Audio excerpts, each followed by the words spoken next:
Assalamualaikum warahmatullahi wabarakatuh. Perkenalkan, nama saya Tuti Lestari dari Bank dan Lembaga Keuangan lainnya kelas D akan menjelaskan tentang modal Ventura dan pajak piutang. Langsung saja ke materinya ya.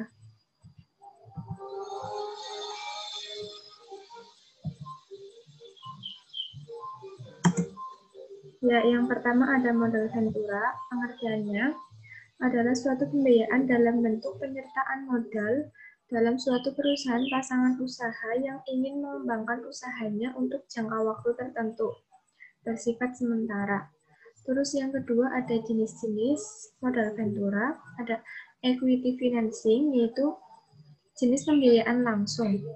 Ada semi-equity financing, merupakan pembiayaan dengan membeli obligasi konversi yang diterbitkan oleh perusahaan PPO.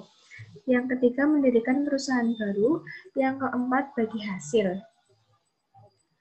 Terus selanjutnya ada manfaat modal Ventura, memungkinkan dan mempermudah pendirian suatu perusahaan baru. Yang kedua, membantu pembiayaan perusahaan yang sedang mengalami kesulitan dana dalam pengembangan usahanya, terutama pada tahap awal. Yang ketiga, membantu perusahaan baik pada tahap pengembangan suatu produk maupun pada tahap mengalami kemunduran. Yang keempat, membantu terwujudnya dari hanya suatu gagasan menjadi produk jadi yang siap dipasarkan. Yang kelima, melancarkan mekanisme investasi di dalam dan di luar negeri. Yang keenam, mendorong pengembangan proyek, riset, dan development.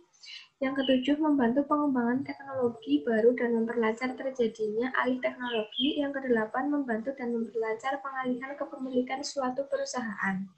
Terus selanjutnya, pihak yang terlibat dalam modal Ventura. Ada pihak perusahaan modal Ventura, Venture Capital Company. Yang kedua ada pihak perusahaan pasangan usaha. Yang ketiga ada pihak penyandang dana.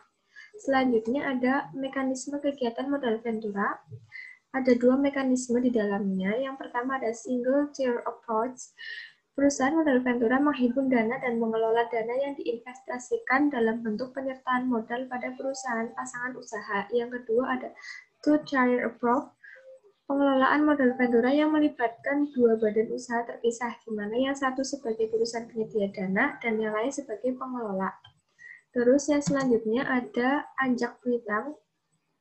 Pengertian anjak piutang merupakan pembiayaan jangka pendek atau modal kerja atau sebagai alternatif pengelolaan administrasi tagihan atau penjualan secara lebih efektif bagi penjual piutang atau klien. Terus ada jenis-jenis anjak piutang. Yang pertama ada full service factoring, yaitu bentuk pelayanan yang diberikan atau disediakan oleh perusahaan anjak piutang. Meliputi semua jasa anjak piutang, baik dalam jasa pembiayaan maupun non-pembiayaan. Yang kedua ada research factoring, yaitu bentuk pelayanan yang diberikan yang meliputi hampir semua jasa-jasa bank. Yang ketiga ada bulk factoring, yaitu bentuk pelayanan klien hanya memerlukan jasa pembiayaan atau pemberitahuan jatuh tempo pada nasabah atau customer. Terus yang keempat ada maturity factoring, yaitu bentuk pelayanan di mana yang dibutuhkan klien adalah jaminan perlindungan kredit yang meliputi pengurusan penuh atas penjualan, penagihan dari pelanggan, dan proteksi atas piutang. Terus ada agensi factoring, yaitu penyerangan keseluruhan penjualan anjak piutang klien kepada perusahaan faktoring atas dasar notifikasi, tetapi tidak bertanggung jawab atas kepengurusan atas kepenagihan piutang tersebut. Yang keenam ada invoice discounting. Klien dalam hal ini hanya membutuhkan jasa pembiayaan perusahaan anjak piutang, sedangkan jasa non-pembiayaan ditangani sendiri oleh klien. Nah, selanjutnya ada undisclosed factoring, biasanya berkaitan dengan suatu perjanjian penjualan piutang di mana perusahaan factoring memberikan proteksi terjadinya kemacetan pelunasan piutang sampai dengan persentase tertentu dalam jumlah faktur yang disetujui, yaitu dengan without reserve sebagai risiko kredit.